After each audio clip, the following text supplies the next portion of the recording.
Will the Boston Celtics and the Los Angeles Lakers meet once again in the NBA Finals come June? So we're only a few games into the season, 4 games into the season for most teams, but for the Celtics and the Small Los sample Angeles size. Lakers, very small sample size, very small, very small, very small. But Celtics 4-0 on top of the Eastern Conference. The Lakers are 3-1, half a game from the number one seed in the Western Conference. Excuse me. Thunder are 3-0, haven't played a fourth game yet. So they could very much so be considered the number one team in the Western Conference right now, most wins in the West. So Celtics, defending champs, obviously this may have been something that, most people could expect coming from a championship team, kept everyone together, everyone gets better, blah, blah, blah. But the Lakers, on the other hand, there was a lot of questions in the offseason that, some got answered too, but I don't know if they were answers people wanted to hear. Getting JJ Redick, not really going out and getting one in the offseason, drafting Bronny James and Dante Connect. But Anthony Davis looking like an early MVP candidate. Jerry, I don't want to spoil or say anything here. Do you think this is sustainable? Do you think the Lakers will continue to be at the top of the Western Conference, or will they kind of start to, it's very early, will it kind of balance out? Will they slide a little bit, or what are you seeing from the Lakers? What do you expect to see from them the rest of the season? Honestly, yeah, I definitely think it's sustainable. Like, we all know that the Western Conference is the tougher of the two. That is the gauntlet. It's scary. It's Yeah, hell. it's definitely called the Wild Wild West for a reason, and it definitely might as well be Hills. But despite all that being said, I do think they'll remain a top 4 team in the West. I think at the worst they'll be the 4 seed because maybe the Timberwolves wake up as they get adjusted with Julius Randle. They probably resettle in somewhere back in that range. But I feel really good about how the Lakers look. We had a lot of question marks about JJ Redick being added to the coaching staff, especially being the leading man and actually calling the shots here. Especially, understandable. Yeah, first-year head coach. His only coaching experience on his resume is coaching his kids. So, and he has a head coaching job with the Los Angeles Lakers. The most quite the jump franchise in possibly NBA history. So we all had our trepidation for a reason. But you know what? If the season was only 10 games, halfway through it, these first 4, he's been coach of the year. He's been phenomenal. Yeah, he could be. I'm looking forward to how he continues to adjust. And one thing about coaches that we always harp on is in-game adjustments. JJ's done that so far. He surprised me. I'll admit it. I was very low on the hiring of JJ to really. I think it was fair to have low expectations for bringing in a coach like JJ Redick, 100%. I'm not a Lakers fan, but if I was, I wouldn't have had expectations whatsoever. No, but you know what?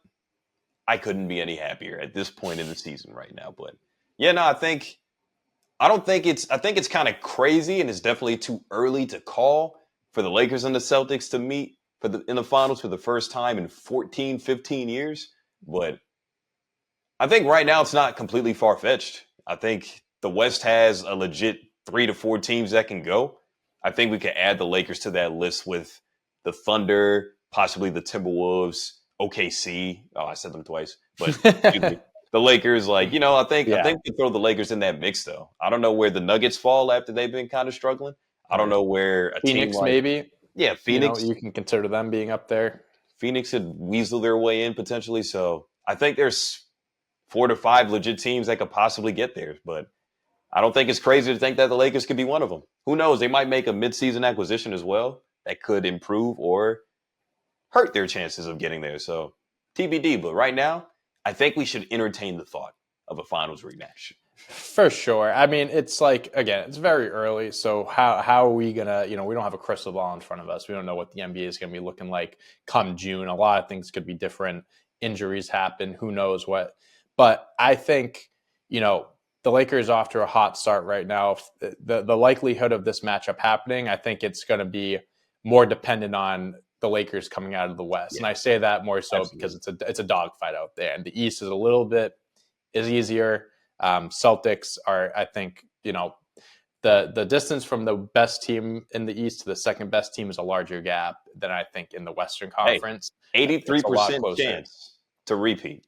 Hey, we didn't vote for them. The NBA GMs did. So they see something that it's a high number, but there's a reason why they put so much stock in the Celtics because, yeah, they started the season off 4-0, the defending champs, and they look better than they did last year. We talked about this on the podcast a little bit, but it's just they didn't sign any big names. They didn't bring anyone new in, really.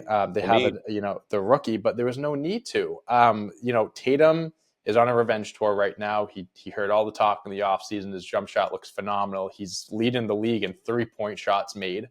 I think he's tied with who is he tied with? I forget who he's tied with, but he's at the number one, tied with someone else. Jaylen Brown averaging 26 points a game, coming off a Finals MVP run, so he's still looking spectacular. Then you got guys like Derek White, who's again looking like an all-star. Peyton Pritchard, 16 points a game off the bench. I mean, that's just ridiculous. And they don't even have Kristaps Porzingis. They have just insane depth. They have guys that know how to play well together. And it's kind of like, I hate to say it, I'm a Celtics fan, and it sounds like I have bias, but like, there's not many teams in the East that can stop Boston, barring injury, of course. The Knicks are the team that's hyped up to be the Boston stopper here. They built a roster to stop Boston. They lost by almost 30. The Boston Stoppers, and they lost by 30 first game. It's the first game of the season. They're a new team. They're figuring things out, but from what we've seen so far, even against the lesser teams, the Wizards, the Pistons, they're focused each and every game. They're not laying, playing low to their competition. The Pistons game was close, but they're going out there. They have a mission every single game, and I hate to say it, but if no one gets hurt, I don't think there's anyone stopping the Celtics, at least in the Eastern Conference. I would love to see them and the Lakers match up again in the finals. I think that's just like an iconic matchup, the two most storied teams, and also Tatum versus LeBron. I don't think there's many people that wouldn't want that. So hopefully, it would be sick if we get it.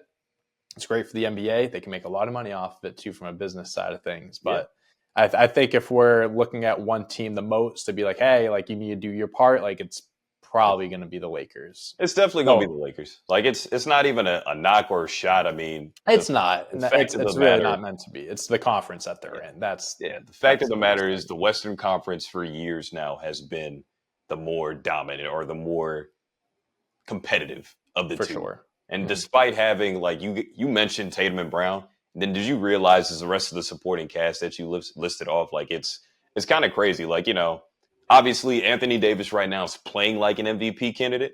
And I think this is the AD that we've all been waiting for. And we can make the argument that he could be the best player in a lot of series that he goes into, not just potentially getting to the finals, but first, second, third round. Like he's got to play like this every game, or at least 5 games out of every 6 to be able to like hold this status, win the MVP, possibly the best defensive player on the planet too. So yeah. I feel really good about where the Lakers, and obviously I'm a fan of the team, so I feel really good about where they could end up. But obviously AD is leading the league in scoring right now. He's top 15 in rebounds, top 5 in blocks. The guy's playing unbelievable. LeBron, looking great. You're 22. You're 22, LeBron. You wouldn't be able to tell.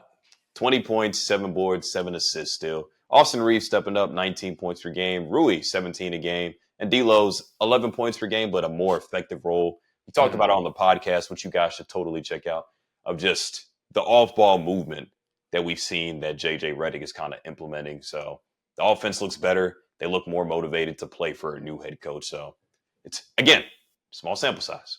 It's early. Small sample size, but only 4 games in. We're 4 games in. We got a little cup of water right now. We don't have a jug or a gallon. So I'm looking forward to it. Should be a fun season, especially if we had to flip a coin or pick somebody to go to the finals between these two teams. I'd hop on the Celtics bandwagon right now too. Well, Jerry, I hope I see you there.